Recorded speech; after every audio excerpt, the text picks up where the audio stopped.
Vamos a continuar, hermanos, con este estudio acerca de la primera carta a los Corintios, y estábamos considerando esta porción de la Escritura donde el apóstol Pablo pues nos enseña, nos recuerda el concepto, el carácter del amor. En la primera carta a los Corintios, capítulo 13, versículo 4, dice: el amor es sufrido, es benigno, el amor no tiene envidia, el amor no es jactancioso, no se envanece, no hace nada indebido, no busca lo suyo, no se irrita, no guarda rencor. No se goza de la injusticia, mas se goza de la verdad. Todo lo sufre, todo lo cree, todo lo espera, todo lo soporta. Y vamos considerando, hermanos, lo que Pablo menciona aquí. La semana pasada estuvimos viendo los primeros conceptos en el 4, en el 5, vamos viendo ahora el versículo 6 y el versículo 7. Y como decía la lección pasada, el contexto nos enseña que esta es la forma en la cual debemos amarnos los cristianos unos a otros en la iglesia. Tiene muchas aplicaciones el concepto del amor, el carácter del amor, pero particularmente el contexto nos habla de la relación que debe de haber entre nosotros, lo que debía de existir en la iglesia de Corinto y lo mismo que debe de existir en la iglesia aquí en Maple y Myers.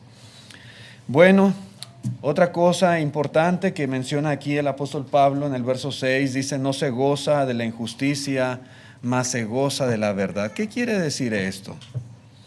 Bueno, otras traducciones dicen: no se alegra de los injustos, sino que se goza en la verdad. No aplaude a los malvados, sino a los que hablan con la verdad. El amor no se deleita en la maldad, sino que se regocija con la verdad. El punto es que el amor no es insensible hacia las demás personas. El amor no es indiferente, no tiene un corazón duro, no es frío, no es apático. No, un corazón lleno de amor es un corazón capaz de sentir, ¿sí? Capaz de sentir.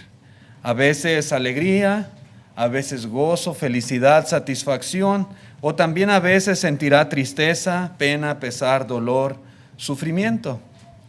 En la carta a los Romanos capítulo 12, versículo 15, dice el apóstol Pablo: gozaos con los que se gozan, llorad con los que lloran.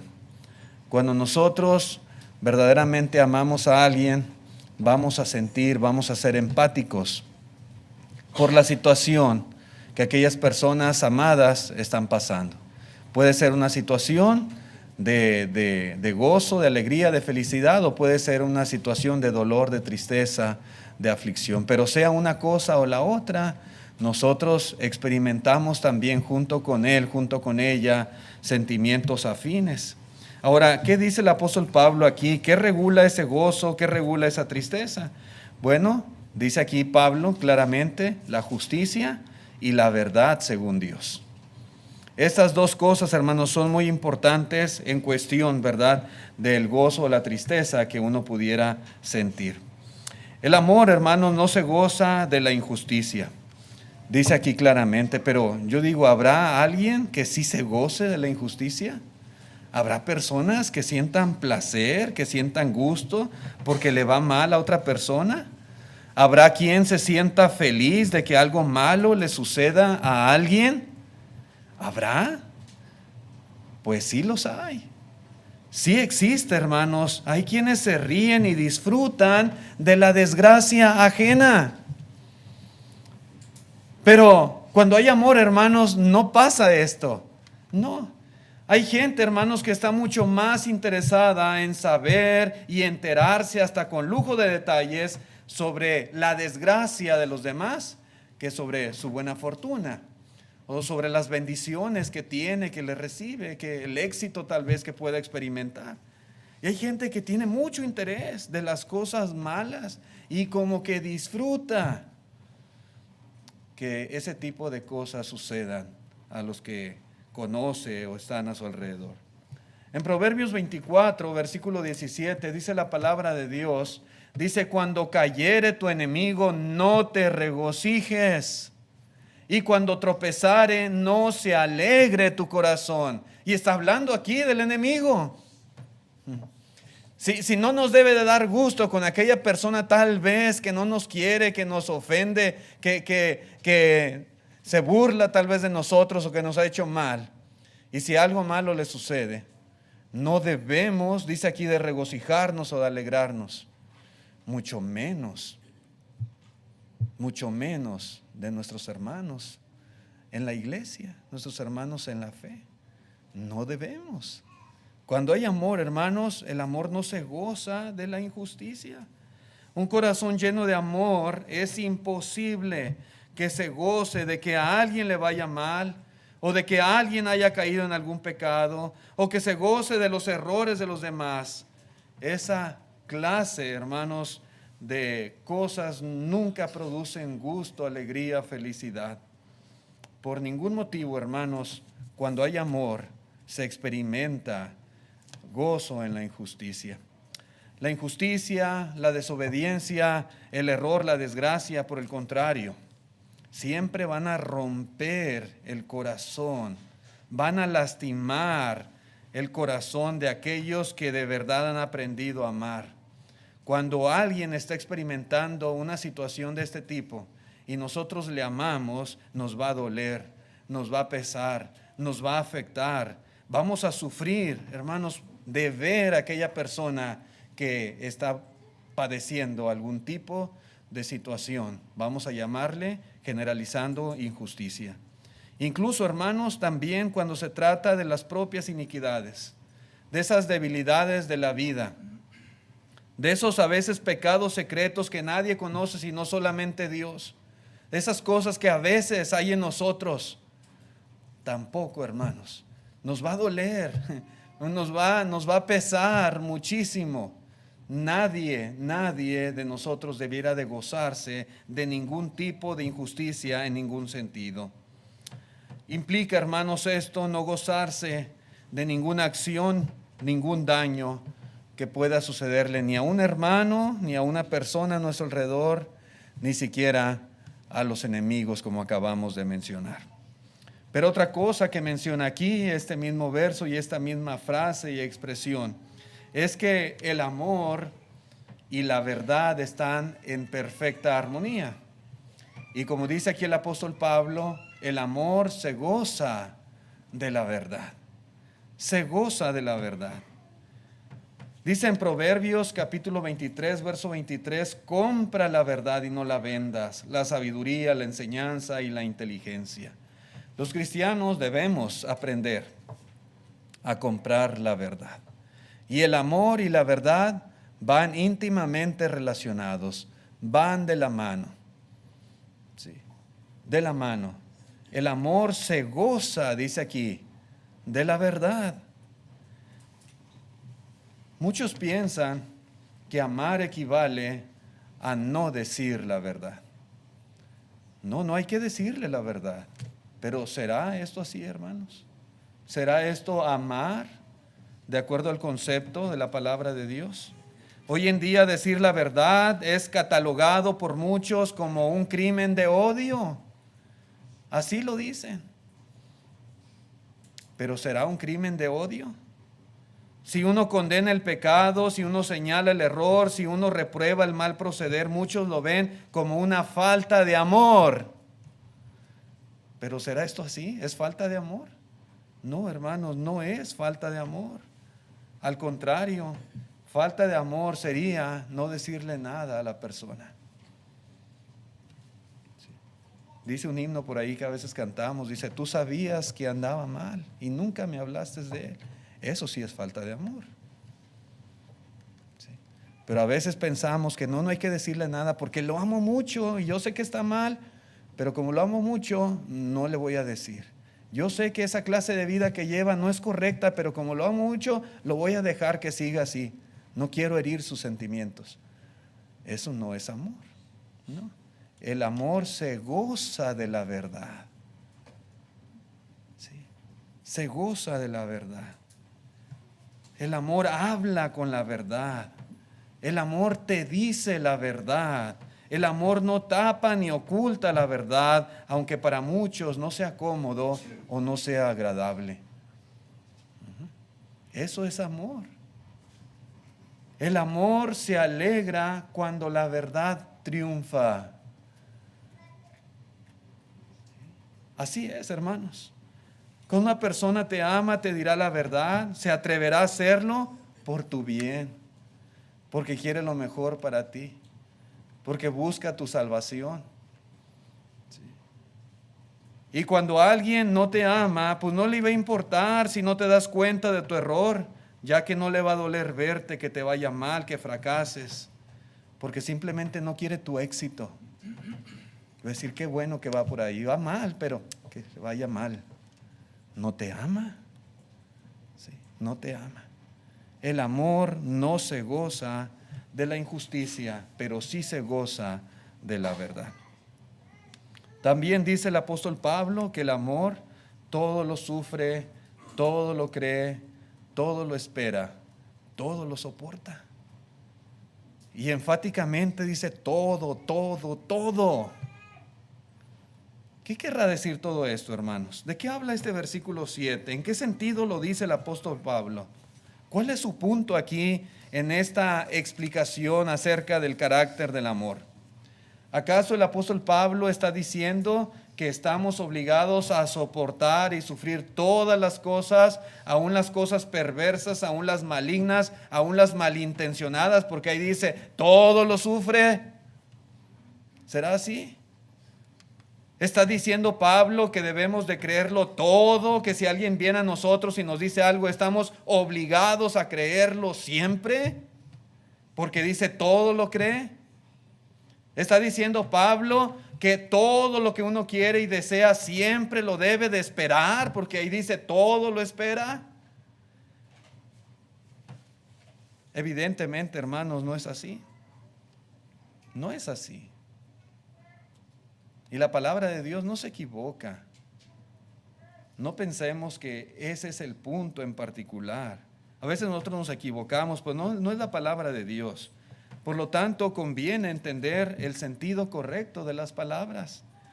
La palabra todo no se refiere en un sentido absoluto, a un sentido ilimitado, a un sentido sin restricción alguna.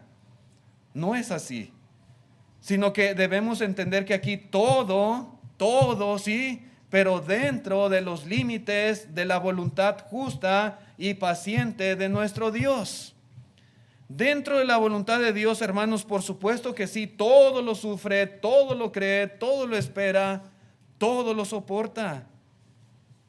Cuando dice todo lo sufre, hermanos, el apóstol Pablo está dando una enseñanza muy importante para nosotros. El amor debe estar dispuesto a sufrir todo, a creer todo, a esperar todo, a soportar todo. Pero recuerde lo que es conforme a la voluntad de nuestro Dios. Todo lo sufre quiere decir que la persona motivada por el amor, todo lo puede sufrir o soportar en el tiempo de aflicción o en el tiempo de la oposición. Motivada por el amor, una persona es capaz de soportar, de sufrir mucho. El ejemplo perfecto, hermanos, que encontramos en las Escrituras es el de nuestro Señor Jesucristo. ¿Qué hizo Jesús motivado por el amor? ¿Qué hizo Dios motivado por el amor? Bueno, Jesús, dice la Biblia, sufrió mucho y sufrió sin merecerlo. Él estuvo dispuesto a morir de una manera terrible, morir siendo crucificado. ¿Y por qué lo hizo? ¿Por qué estuvo dispuesto a sufrir de esta manera? Bueno, por amor a nosotros. El amor hacia la humanidad fue su principal motivación. Dice en Romanos capítulo 5 y versículo 6, porque Cristo, cuando aún éramos débiles, a su tiempo murió por los impíos. Ciertamente apenas morirá alguno por un justo, con todo pudiera ser que alguno osara morir por el bueno, mas Dios muestra su amor para con nosotros en que siendo aún pecadores, Cristo murió por nosotros. ¿Sí? Allí se demuestra el amor de Dios. Ahí se demuestra el amor de Cristo. Siendo malos, siendo pecadores, nos amó tanto que estuvo dispuesto a morir por nosotros. A veces hay gente que demuestra su amor para algunas personas que aman mucho y está dispuesta a hacer grandes sacrificios por él o por ella. He sabido de personas que donan un riñón, ¿verdad?, a su hermano, a su hermana, a un papá, a una mamá. Un riñón. No es cosa cualquiera, pero lo hacen por ese amor que sienten por aquella persona. Cristo donó su sangre, dio su sangre para que a través de ella pudiéramos tener la limpieza y el perdón de nuestros pecados. Sí, y es que el amor, hermanos, todo lo sufre. Todo lo sufre. La palabra sufre viene de una palabra griega que significa techo. Y esto quiere decir que el amor cubre y protege de la misma manera que un techo cubre una casa y la protege de las tormentas. Así lo hace el amor. Él proporciona un lugar de refugio para que las personas puedan soportar las circunstancias adversas y difíciles de la vida. Cuando el Señor Jesucristo, hermanos, Él estaba padeciendo todas estas cosas, había algo que le motivaba, algo que le protegía, algo que le cubría, y era precisamente ese amor por toda la humanidad. Y así mismo sucede con nosotros también cuando estamos dispuestos a padecer algo por amor a otra persona. El punto, hermanos, es que no debemos de renegar o de lamentarnos, sino de refugiarnos en el amor. Refugiarnos en el amor. Y de esta manera vamos a poder sobrellevar cualquier situación difícil que se nos presente. Así, repito, como nuestro Señor lo hizo por nosotros. Pero también, hermanos, dice el apóstol Pablo que el amor todo lo cree. ¿Qué quiere decir que todo lo cree? Bueno, lo que no quiere decir es que vamos a ser ingenuos, es decir, crédulos de todo, que debemos aceptar ciegamente lo que otros nos dicen. No es lo que Pablo está enseñando. Más que nada, yo creo aquí, hermanos, es el punto. El punto es que mientras no haya evidencia que muestre lo contrario, debemos nosotros manifestar confianza hacia la persona. El punto es que cuando hay amor, no se deja uno llevar por cualquier rumor, por cualquier sospecha, por cualquier duda. No desconfiar, hermanos, solo por desconfiar. Se trata tampoco de no hacer juicios antes de tiempo. No. Cuando hay amor, hay confianza también. A veces, pues, hacemos prejuicios. Y a veces por cualquier rumorcito por ahí que uno escucha, y uno, desafortunadamente, juzga mal y se equivoca a veces en relación a una persona. Cuando hay amor, no nos vamos a apresurar, no nos vamos a adelantar a las cosas, a los hechos. Cuando hay amor y se trata de hacer un juicio de algo, de alguien, vamos a hacerlo de una manera justa, de una manera en la cual nosotros verdaderamente podemos comprobar, verificar, tener pruebas de aquellas cosas, tal vez que por ahí se digan. En Eclesiastés capítulo 7 y versículo 9 dice: no te apresures en tu espíritu a enojarte, porque el enojo reposa en el seno de los necios. Puede ser que por ahí escuché algo y ya estoy bien enojado contra aquel hermano, aquella hermana. Pero espérate, dice, no te apresures. ¿Sí? Y es que el amor, hermanos, todo lo cree. ¿Sí? Todo lo cree. Entonces, cuando hay amor, hermanos, vamos a creer en la persona y no nos vamos a dejar llevar por cualquier rumor o sospecha. El amor, hermanos, el amor también todo lo espera. Y podemos nosotros darnos cuenta que la esperanza siempre está limitada igualmente a la voluntad de nuestro Dios. Santiago dice: si Dios quiere, haremos esto o haremos aquello. Tenemos esperanza de ir a tal lugar, de vender, de traficar, ¿verdad? Traficar en este sentido quiere decir comprar a un precio y vender a otro precio más caro. Y bueno, el punto es que siempre nuestro pensamiento debe ser: si Dios quiere. Estamos limitados a la voluntad de nuestro Dios. El salmista David dice en el Salmo 39 y versículo 7, dice: y ahora, Señor, ¿qué esperaré? Mi esperanza está en ti. Igualmente, hermanos, todo lo espera el amor, pero su esperanza siempre está puesta en los designios, en la voluntad de nuestro Dios. Estamos limitados a ello. El punto aquí, hermanos, en cuanto al amor hacia los demás, es ver las cosas desde un punto de vista optimista. No hay que ser pesimistas, no hay que perder las esperanzas fácilmente. El amor no se desanima a la primera, porque el amor todo lo espera, como dice aquí el apóstol Pablo. Igualmente dice que el amor todo lo soporta. ¿Qué es esto?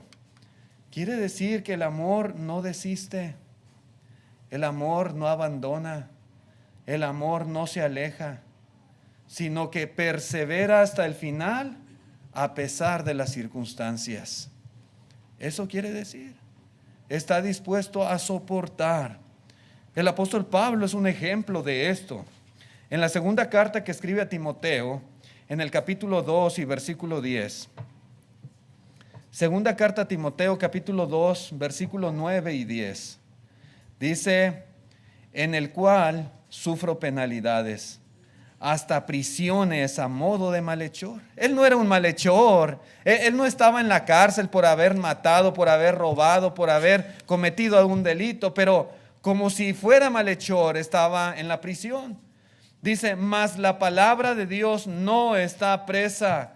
Por tanto, todo lo soporto por amor de los escogidos, para que ellos también obtengan la salvación que es en Cristo Jesús con gloria eterna. Dice: todo lo soporto por amor de los escogidos. El amor todo lo soporta. Cuando uno ama a alguien, es capaz de soportar diferentes tipos de cuestiones, diferentes tipos de circunstancias para beneficio de aquella persona. Esto es lo que precisamente Pablo experimentaba por amor de los hermanos. Él seguía predicando. Estaba en prisión. No es fácil, hermanos, predicar estando encerrado en una celda. No es fácil hacer la obra del Señor estando en una mazmorra, en un calabozo. No es fácil. Pero dice: aunque yo estoy preso, la palabra no está presa. Y Pablo seguía predicando la palabra de Dios, porque sabía que esto era necesario para los hermanos. El amor todo lo soporta. Y algo más que dice el apóstol Pablo es que el amor nunca deja de ser, no deja de ser. El amor es capaz de sobrevivir, sobrevive a la impaciencia. Ya vimos este concepto. Sobrevive a la crueldad, sobrevive a los celos, a la envidia, al orgullo, a las groserías, al egoísmo, a la ira, al rencor. Muchas de estas cosas había en la iglesia en Corinto entre los hermanos. Por eso Pablo les insta a amarse. Y el amor, hermanos, dice aquí la palabra de Dios, nunca deja de ser. Puede ser el ambiente más hostil, porque a veces llega a suceder. Puede ser que haya por ahí quienes de alguna manera procuren nuestro mal. Pero dice el apóstol Pablo, aún así no debemos dejar de amar, de practicar este mandamiento y de hacer todo lo relacionado con nuestro servicio a Dios con amor, con amor. Las profecías, como vamos a ver si Dios lo permite en la siguiente lección, las profecías, las lenguas y todos los demás dones milagrosos iban a pasar. Eran temporales, tenían su propósito. El Señor los dio para la iglesia en el primer siglo. Ustedes recuerdan que las escrituras estaban en ese proceso de escribirse, las del Nuevo Testamento, y de darse a conocer a las iglesias y a las personas.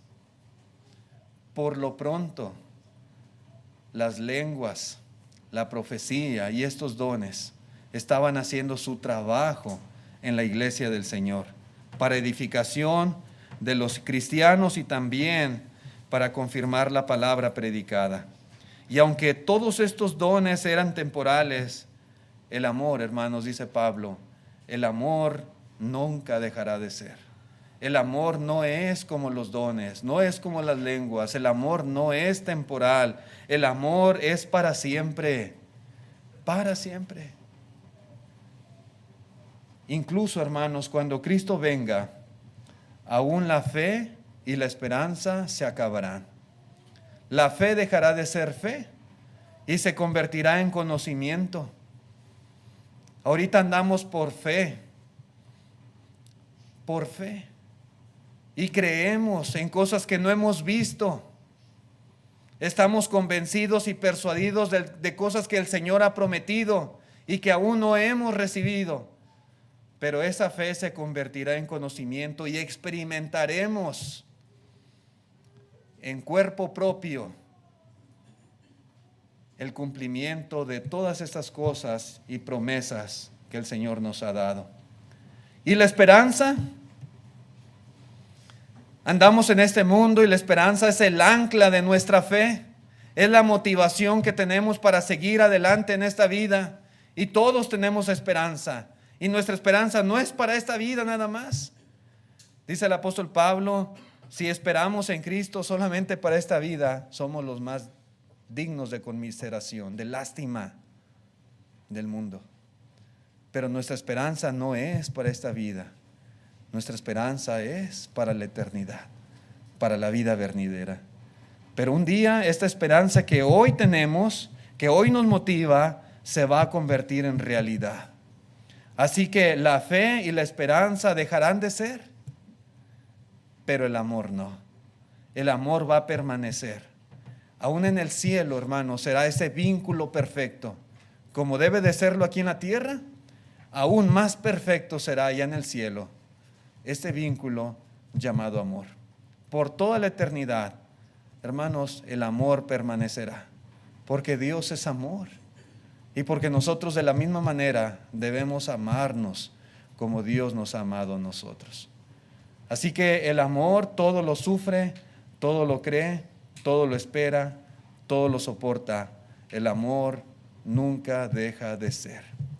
Este es el carácter del amor que el apóstol Pablo está aquí enseñando, está ilustrando, y es el tipo de amor que debe de distinguirnos en la iglesia, a todos los que la conformamos. Es la clase de amor que debía de haber en Corinto y es la clase de amor también que debe de haber entre nosotros. Gracias, hermanos, por su atención a este mensaje. Dios les bendiga. Continuaremos con la secuencia aquí en 1 Corintios 13, versículo 8, si Dios lo permite, en la próxima ocasión. Vamos por lo pronto a cantar un himno de invitación. En pantalla está el plan de salvación para toda persona, amigos visitantes, jóvenes, toda aquella persona que está consciente de su necesidad de Dios, que aún no ha sido perdonado sus pecados, pues le invitamos a que venga a Cristo hoy, en este día, que entregue su vida al Señor, su voluntad, y permita que Él sea quien dirija sus pasos. Obedezca el Evangelio confesando su fe en Jesús y siendo bautizado.